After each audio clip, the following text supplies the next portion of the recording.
بسم الله الرحمن الرحیم. الحمد لله رب العالمین و صلی الله علی سیدنا محمد و آله الطاهرین. سلام علیکم خانم ها آقایان محترم. هم نفسه یاد خدا الهی که خوب باشین، سلامت و تندرست باشین. خیلی ممنونم که کاراتون و برنامه هاتون رو یه جوری تنظیم کردین که برسین این ساعت، این لحظه برنامه یاد خدا رو همراهی بکنین. امیدوارم که اینجا براتون مفید باشه، برنامه‌مون به کارتون بیاد. خیلی امید دارم این اتفاق بیفته. آقای صفاریان عزیز تشریف آوردن مثل هفته گذشته. انشاءالله بحث سیره انبیا از منظر قرآن کریم رو ادامه خواهیم داد در خدمت شما. یه فاصله بگیریم و برگردیم گفتمون رو شروع میکنیم. اللهم صل علی محمد و آل محمد و عجل فرجهم. بفرمایید. اللهم صل علی محمد و آل محمد و عجل فرجهم. سلام علیکم و رحمت الله. آقای صفاریان عزیز خیلی خوش آمد.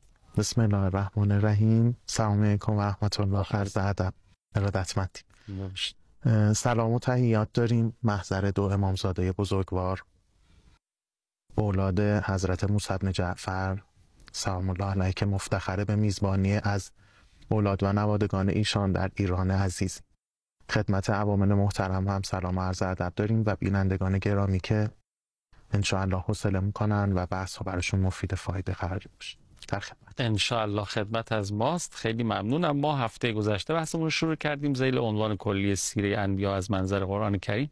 سوالی من مطرح کردم چه ضرورتی داره که ما آشنا باید بشیم حتما با سیره انبیا سلام الله علیهم اجمعین، که این مسئله رو آقای صفاریان عزیز تبیین کردن. بازم با توجه به آیات نورانی قرآن کریم توضیح بفرمایید. بله، این مطلبی که در قسمت قبل عرض کردم درباره این که انبیا آدم‌های راحت نشینی نبودن، عافیت طلب نبودن، سایه نشین نبودن، در متن تحولات اتفاقا قرار دارن. یعنی همه سعیشون و تلاششون اینه که جامعه تراز، تمدن تراز، مردم تراز رو بسازند. و حضرت آقای تعبیر بسیار جالبی دارن در اون کتاب طرح کلیشون، میگن که راه انبیا متفاوت از راه بقیه مصلحان عالمه. با راه معلمان متفاوته، با راه فلاسفه متفاوته، با راه رهبران اجتماعی متفاوته. به خاطر اینکه انبیا دنبال اینن که کارخانه های انسانسازی ایجاد کنن. کارخانه انسانسازی چیه؟ کارخانه انسانسازی جامعه دینی است که همه مؤلفه هاش انسان رو به سمت حضرت حق سوق میده. یعنی اگر اقتصاد و بازار داره، بازارش داره انسان رو به سمت هدایت و نور سوق میده. سیاستش همچنین، سیاست خارجیش، فرهنگش، هنرش. این جامعه تمام مؤلفه هاش انسان رو داره به سمت کمال سوق میده و این میشه کارخانه آدمسازی. حالا وظیفه انبیا اینه که این کارخانه آدمسازی رو ایجاد کنن. بریم ببینیم که قرآن کریم چگونه بر این ماجرا چجور برای ما تصویر کرده که انبیا علیهم السلام وظیفه هدایتگری خودشون و ساخت اجتماع رو چجوری انجام دادن. خداوند متعال همچنانی که عرض کردیم در این آیه بیان میکنه که و که این من نبی قاتل معه ربیون کثیر. چه بسا انبیایی بودن که برگرد شمع وجود اونها پروانه هایی دیوانوار جریان هدایت رو برای مردم پیگیری میکردن، با اونها مقاتله میکردن، پیکار میکردن، مبارزه میکردن. دست و بازوی ولی الهی در جامعه دینی بودن برای هدایت مردم. نمیفرماد یه پیامبر اینجوری، دوتا پیامبر اینجوری. و که ای من نبیین، چه بسیار پیامبرانی چنین قاتل معه ربیون کثیر. حالا این ربیون چه ویژگی هایی دارن؟ نکته اصلی که قرآن میخواد اینها رو معرفی کنه به اون نکته چیه؟ میفرماد که فما و هنول ما اصابهم فی سبیل الله. اینا در راه خدا وقتی که آسیب هایی، گزند هایی، ناملایمت هایی بهشون میرسید هیچ سست نمیشدن. فما و هنول ما اصابهم فی سبیل الله و ما ضعفوا و ما استکانوا. ضعیف نمیشدن، به زانو در نمیمدن. من هفته پیش در جمع دوستان عزیز و مجاهدین بزرگوار لبنانی بودم. یکی از دوستان موقع برگشت به من گفت که اگه تو بخوای تو یه جمله خلاصه کنی اون چیزی که دیدی، من از که 2 هفته زندگی کردم با ما، یعنی اینجور نبود سر بزنم، گفت که اگه تو یه جمله بخوای تعریف کنی برای من اون چی که دیدی، من گفتم که ببین آدم با یه سطح دیگری از زندگی آشنا میشه. آدم هایی که برای خدا زندگی میکنن، اون دغدغه اصلیش تهیه مایحتاج زندگیش نیست، در آوردن درآمد نیست، نمیدونم زن و بچه و اینها نیست، به اونها هم میپردازه ها. اولویت اول زندگیش جامعه دینیه و در این راه داره هزینه میپردازه. هزینه اعم از وقت، اعم از انرژی، اعم از جوانی، اعم از پیکار و نبرد در میدان، اعم از جهاد مالی. و این برای ما حجته، یعنی انگار مستوا و سطح دینداری رو اونو برای ما بالا بردن. آدمگاهی با خودش فکر میکنه که خب من دین دارم اونها هم دین دارن دیگه. ببینید خداوندمون تا تو سوره مبارکه بقره میفرماد که ام حسبتم ان تدخلوا الجنه، فکر میکنید ما همینجوری مف شما رو بریم بهشت؟ ام حسبتم ان تدخلوا الجنه ولما یأتکم مثل الذین خلوا من قبلکم. هنوز اون ماجراهایی که سر پیشینیان آوردیم و سر شما نیاوردیم. مگه اونا چی شده بودن؟ مستهم البأساء و الضراء و زلزلوا. تکانه های شدید اجتماعی برای اونها پدید اومده، مشکلات درونی و بیرونی برای جامعه دینی پدید اومده، برای همه جوامع دینی. حتی یقول الرسول والذین آمنوا معه متی نصر الله. اینقدر این مشکلات شدید میشن تا پیامبر جامعه دینی، تا مؤمنین میگن که پس خدا کو این یاری که وعده داده بودی؟ خدا میگه آها به این نقطه رسیدی، به مو رسید.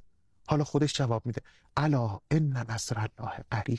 مثلا فرج و گوشایش اون لحظه ها. بله، یعنی اصلا انگار سنت خدا بر اینه انسانو توی بنبست قرار بده که میزان توکلش رو بسنجه. دقیقاً وقتی اسباب برای او فرو نشست، وقتی از همه اسباب ناامید شد، قطع امید کرد، حالا فرج برای او رخ میده. ببینید آیه قرآن، بعضی آیات واقعا برای انسان تنبهه. میگه که ظنوا انهم قد کذبوا. بعضی وقتا حتی اینایی که خود ایمانشون درجهش پایین‌تره گمان میکنن، این فکر به ذهنشون خطور میکنه نکنه همه اینها گزاره های نادرستی هست، خدا کمک میکنه، توکل کنی، خدای خرمشهر، خدای امروزم، نکنه این گزاره ها انهم قد کذبوا، فکر میکنن دروغ بهشون گفته شده. ببینید چقدر قراره که این شداید، این ناملایمت ها زیاد بشن تو زندگی ایمانی ما. بعد خدا میگه ام حسبتم ان تدخلوا الجنه، فکر کن همینجور مف میریم بهشت. ولما یأتکم مثل الذین خلوا من قبلکم. برادران لبنانی ما، برادران سوریه ما، برادران فلسطینی ما، اینا تو این وسط میدان و معرکه ایمانشون محک بخوره، ولی ما در عافیت باشیم، ما سایه نشین باشیم. خب این عدالت خدا که جور در نمیاد. و تو را نیز کربلایی است به خون تو تشنه. آدم ها همشون با این معرکه مواجه خواهند شد. سیره قطعیه همه انبیا این شمشیر بوده در کنار اون هدایت، این پیکار دائمی بوده و ما گریزی نداریم از اینکه مواجه بشیم با این. حالا من یه نکته هم به مسئولین عرض کنم دیگه. ببین اینی که ما همیشه سعی میکنیم که مصلحت رو در سیاست خارجیمون به کار ببندیم، کاملا بحث عقلایی و درست سر جای خودش، اما توی سیاست گذاری خودمون به این سمت نریم که مردم رو از جنگ بترسونیم، که وای ایران نیفته تو تله جنگ. عزیز من این تله جنگ نیست، این خود پدر جد جنگه، این خود جنگه و ما خودمون وسط معرکه ایم و ایمان بدون این عرق ریختن ها امکان نداره. اتفاقا تله اصلی تله نجنگیدنه. بله. کار شیطانه. بله. یعنی شما اگه نجنگی برو ببین اونا اگه نجنگیدن چه بلایی. بله حالا انشاءالله آیاتش رو خواهیم خواند. بله. دین مداری در طول تاریخ با عافیت طلبی هیچ موقع هم نشین نبوده. ما توی سیاست گذاری هامون دقت کنیم برای مردم چیزی رو تصویر نکنیم که خدا توی قرآن خلاف اون رو تصویر کرده. ام حسبتم ان تدخلوا الجنه ولما یأتکم مثل الذین خلوا من قبلکم. اونا اونجوری برن بهشت، شما اینجوری برین بهشت، نمیشه، با سنت خدا سازگار نیست. بله خیلی ممنونم آقای عزیز. اگر اجازه بدید مکسی داشته باشیم در خدمتی. بعد خدمت شما باشیم و در خدمت خدمت قرآن. آره و خدمت قرآن کریم. الحمدلله خدا کنه که تا آخر عمرمونم این توفیق رفیق راه هممون باشه، هم خدمت قرآن هم خدمت اهل بیت سایه بالا سرمون باشن، این دو یادگار پیامبر عظیم الشأن اسلام. به برکت صلوات بر محمد و آل محمد. اللهم صل علی محمد و آل محمد و عجل فرجهم. بفرمایید. اللهم صل علی محمد و آل محمد و عجل فرجهم. منم مثل شما دارم لذت میبرم از فرمایشات آقای صفاریان عزیز. سراپا گوش ماجا بسم الله. ارادتمندی. من به نظرم میرسه که یه مقداری از محضر قرآن کریم طلب نور کنیم. سوره مبارکه ممتحنه رو حالا اگه مخاطبین بزرگوارمون هم قرآن دم دستشونه، سوره مبارکه ممتحنه رو خیلی سریع اون آیات ابتداییشو با هم مرور کنیم. خداوند متعال اینجا میخواد یه الگو برای ما معرفی کنه. یکی از انبیاء گرامی بزرگوار رو به عنوان الگو برای ما معرفی کنه. یه مرور سریعی روی این آیات داشته باشیم. میفرماد که یا ایها الذین آمنو، ای کسانی که ایمان آوردین، لا تتخذوا عدوی و عدوکم اولیاء. دشمنو که آدم رفیق نمیگیره. لازم نیست همیشه شما در مقابل همه آدم هایی که و جوامعی که دستورات ایمانی رو صلاح خودشون قرار نمیدن پیکار کنی. نه، یه وقت اونا بر و قصر رو در مقابل شما پیشه کردن، شما هم در مقابل اونها شمشیرتون غلافه. این دیگه اسمش نمیشه دشمن. نه یه وقتی هم هست میره دشمنیشو ابراز میکنه، میجنگه، داره جغرافیای تو رو، اعتقاد تو رو، ناموس تو رو، نمیشه که نگاه کنی که مدارا کنی. حالا بعد فهمده که تلقون الیهم بالموده، شما میرین القای مودت میکنین نسبت به اینا. فقط کفروا بما جاءکم من الحق. اینا نسبت مشکلشون با شما چیه؟ مشکل اعتقادیه. اصلا مشکل موشک نیست، حقوق بشر نیست، نه. اون یه دال مرکزی دشمنی او با تو اعتقاد و تفکر تو، چون اون اعتقاد است که در نهایت موشک سازی در میاد. اینه که آقا من میخوام عزیز زندگی کنم، نمیخوام برده و بنده و مطیع تو باشم، میخوام بنده حر خدا و آزاده خدا باشم. و اون این آزادگی رو برای ما نمیپسنده اصلا. فقط کفروا بما جاءکم من الحق یخرجون الرسول و ایاکم ان تؤمنوا بالله ربکم ان کنتم خرجتم جهادا فی سبیلی و ابتغاء مرضاتی. اگر شما انقلاب کردین، انقلاب اسلامی، اگه می‌خواستین ما اصلا انقلاب نمی‌کردین دیگه. شما یه مسیری رو برای رضایت خدا پیش گرفتین. اگر مسیر رضایت خدا پیش گرفتین دیگه، این مسیر دنده عقب نداره، کنترل زد نداره. مسیر به سمت خدا غلط کردم و عقب گرد نداره، ارتداد میشه، خروج از مسیر هدایت میشه و ولایت میشه. تسرون الیهم بالموده و انا اعلم بما اخفیتم و ما اعلنتم. گاهی ایمیل های پنهانی میزنی، گاهی به غمزه چشم، گاهی نخ میدی. من که میدونم و من یفعله منکم فقط ضل سواء السبیل. اگه کسی این کار رو بکنه راه هدایت رو گم کرده. فرد، جامعه، حزب، گروه، هر کسی. ان یسقفوکم یکونوا لکم اعداء و یبسطوا الیکم ایدیهم و السنتهم بالسوء. اینا دستشون به شما برسه از هیچی فروگذار نمیکنن. ببین الان اگه نمیزنه برای اینکه نمیتونه، همینطوره. بتونه از دشمنی کوتاه نمیکنه. ودوا لو تکفرون، اینا دوست دارن که شما اصلا ایمانتون رو رها کنید. ببین آقا الان کشورهای حاشیه خلیج فارس، خلیج همیشگی فارس، اینا به اسم مسلمانن، رابطه برقرار میکنه با رژیم غاصب صهیونیستی، رابطه مودت، رابطه اقتصادی، رابطه سیاسی. مشکل او اشهد ان لا اله الا الله نیست، مشکل او پیاده سازی اشهد ان لا اله الا الله تو جامعه. میگه تو منافع اقتصادی بر خودت در نظر گرفتی، تو فکر میکنی که مثلا بچه هات اینجوری آینده بهتری خواهند داشت. خدا میگه که یوم القیامه یفصل بینکم والله بما تعملون بصیر. اینا هستن روز قیامت از تو جدا میشن. یوم یفر المرء من اخیه و امه و ابیه. حالا میخواد یه الگو معرفی کنه. اینا رو بیان کرد، میفرماد که حالا میخوام براتون یه الگو معرفی کنم. الگو کیه؟ جناب ابراهیم. تو چی الگوه خدایا؟ جناب ابراهیم تو چی الگو؟ میگه تو اون خط قرمزی که با دشمنای خودش ایجاد میکنه و به این خط قرمز پررنگ توجه داره. قد کانت لکم اسوة حسنة فی ابراهیم والذین معه اذ قالوا لقومهم انا براء منکم و مما تعبدون من دون الله کفرنا بکم و بدا بیننا و بینکم العداوة والبغضاء ابدا. دشمنی ما با آمریکا دشمنی همیشگیه. چرا؟ چون اون ملت ها رو برده میخواد، اسیر میخواد چپاول ثروت های مسلمین کنه، میخواد ما از ایمان راستینمون دست برداریم.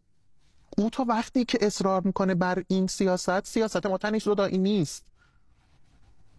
سیاست ما پیکار مبارزه است. این سیاست نه فقط سیاست ما، سیاست همه انبیا در طول تاریخ بوده. از این ماجرا از زمان جناب هابیل و قابیل شروع شده و تا ظهور ادامه خواهد داشت. اصل گره ظهورم فهم این مسئله است. فهم این مسئله که آدم‌هایی پدید بیان همچنانی که خداوند متعال فهم که ای من نبی قاتل معه ربیون کثیر، آدم‌های ربی پرورش یافته الهی که اینا چی کار میکنن؟ اینا در مسیر الهی از فما و هنول ما اصابهم فی سبیل الله سست نمیشن و ما ضعفوا و ما استکانوا ضعیف نمیشن، از پا در نمیان. خداوند تا تو سوره مبارکه صف میگه که خدا آدم‌هایی رو دوست داره که در مسیر حق مقاتله میکنن. چجوری؟ صفاً کأنهم بنیان مرصوص، یه جبهه واحد عین یه سازه آهنی، سازه فولادین، هیچ خلل و فرج و نفوذی نداره. این میشه الگوی جامعه انتظار به معنای واقعی خودش. انشالله که هممون بر این عهد باقی بمونیم و منتظران واقعی حضرت صاحب ثبت باشیم. الهی آمین. انشاءالله که به این رشد و کمال برسیم که شایستگی و لیاقت یاریگری امام زمان رو پیدا بکنیم و چه سعادتی از این بالاتر. بنه که میفرمودین من یاد عبارات پیامبر عظیم الشأن اسلامم میافتادم در ارتباط با اونهایی که آخرین در واقع حضرت خاتم الاوصیا رو یاریگری میکنن که چه ویژگی هایی دارن. انشاءالله که این لیاقت رو پیدا بکنیم. یعنی به نظرم میاد دنیا داره مهیا میشه برای اون موقع و باید دست به جا بکنیم اگه میخوایم تاثیرگذار باشیم و به تعبیر شما اون حلقه ابتدایی و میانی و اینا باشیم و همراه و همسفر با اماممون باید زودتر دست به کار بشیم. خیلی استفاده کردیم، مثل برنامه گذشته لذت بردم. هوامی نداریم؟ خواهش می‌کنم. در خدمت باشیم. خدا را شکر که خدمت گزار قرآن بودیم. انشاءالله برای مخاطبین عزیزم بحث مفید. زنده باشید. اجر شما با صاحب قرآن.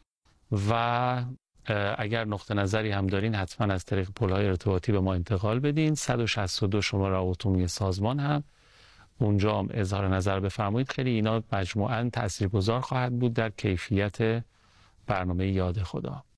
مراقب خودتون و خوبی‌ها و مهربونیاتون باشین. التماس دعا یا حق. خداحافظ.